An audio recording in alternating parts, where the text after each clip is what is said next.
Hello all you deep sea diving cosmonauts, as always I am Cosmic, and today we're going to be reviewing Diluvion. Diluvion is a deep sea submarine exploration game with combat and RPG elements. It's very much in the style of FTL meets Silent Hunter. The game is developed by Arachnid Games and published by Gambisis Digital Entertainment and was originally founded on Kickstarter. So in Diluvion you play the role of a captain of a small submarine vessel, and as you get out of the tutorial area, your main objective of the game is to progress and advance to the point where you're able to explore the Endless Corridor, which is in the deep ocean and is essentially a place where it is said holds a mystical relic that will change the very course of human history.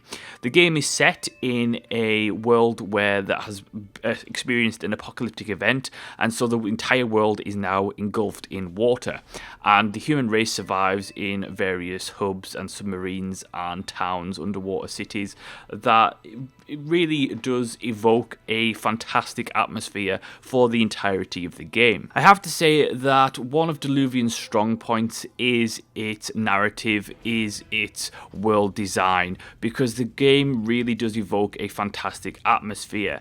You get to explore this deep ocean, and there are, sunken tankers from a bygone era, but that is also mixed with this strange technology from an advanced civilization, and there's this really mix of different worlds underneath the ocean that just really provides a fantastic atmosphere and a really great ambience, which is helped by the game's soundtrack. The music is fantastic, the sound effects are fantastic, the lighting and the visuals for the most part are really good, and the game has this strange blend of you have this 3D world, but then as soon as you go into the interior of your ship to manage your crew, or you dock with another ship or dock with a city, then it goes into this cartoon-esque hand-drawn aesthetic that is also very nice, and the blend between the two works very, very well to provide a really visually pleasing aesthetic. Now, while the game is visually pleasing, I have to say it does run into a couple of problems.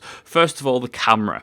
The camera is set behind the submarine at like a third-person angle, and it is a bloody awful camera, I have to say, particularly in tight corridors, particularly when you dock with things that are on the bottom of the ocean. Then the camera breaks and you get to see everything that's underneath the bottom layer.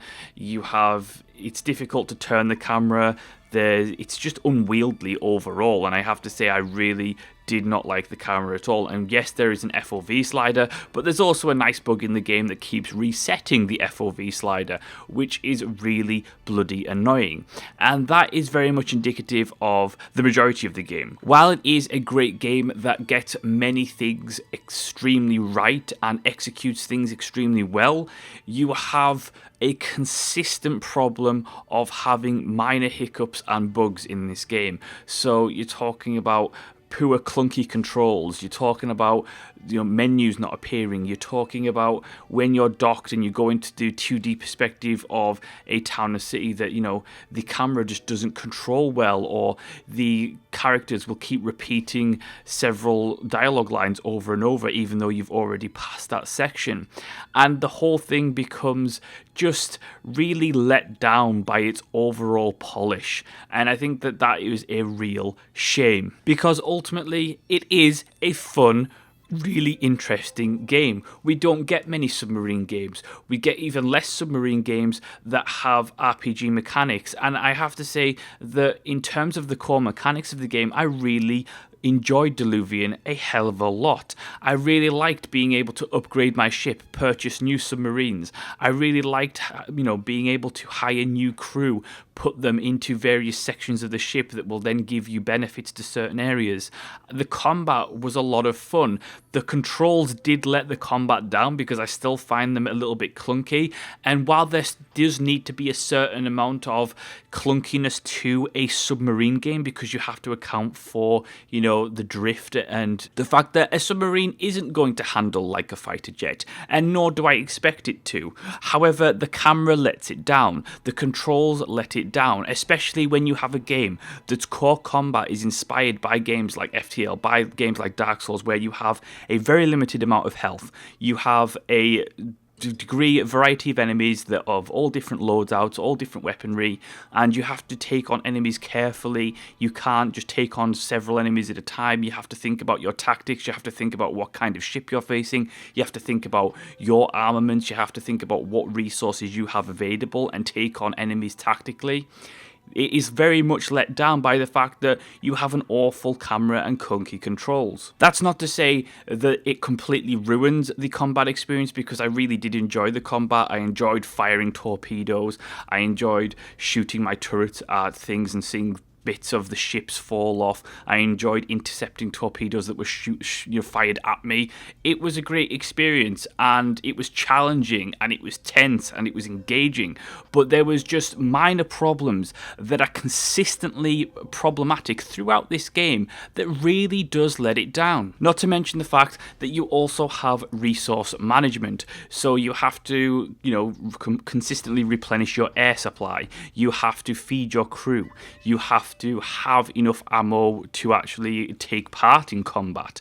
You have to do all these things. You have to have money to be able to actually buy various supplies as well as upgrades for your ship. You do this, of course, by scavenging various vessels, uncovering, derelict ships on the bottom of the ocean, exploring abandoned research facilities, and there's a whole host of things that you can search and salvage, and there's lots of fun things to do in there. It does get a little bit repetitive, and the entire docking procedure where you have to fire two arms to pull yourself in can be a little bit frustrating, and it does mess up the camera a hell of a lot of the time. But the whole experience and the whole game mechanics, they culminate into something that is really enjoyable, but it's just let down by minor problems that are all throughout the game. And I think that alone stops it from being an absolute phenomenal game and sets it just down to a very good one. Ultimately, there's a lot to like in Diluvion. I like the RPG sections. I like the progression. I like the fact that there's a multitude of things to explore. I like the world, the lore, the overall atmosphere the game gives. I like the visuals. I like the audio. But there are consistent bugs. There are consistent problems with minor parts of this game that overall affect the core gameplay experience. And while they don't ruin it, it is noticeable every single time. Overall, it is a very charming game. It is a very fun game, but it is also a flawed game.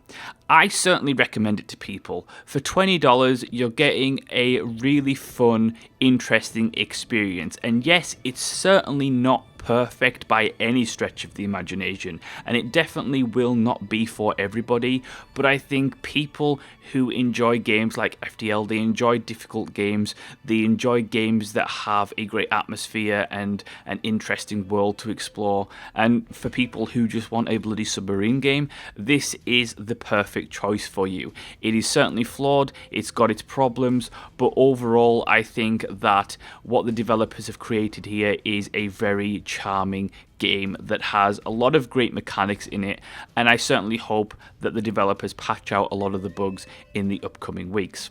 And that is my review of Diluvion. Thank you so much for watching and listening. Let me know what your thoughts are on the video in the comment section below. If you enjoyed the video, please hit that like button. Make sure to share on social media such as Reddit and Twitter and Facebook. And as always, I will see you next time.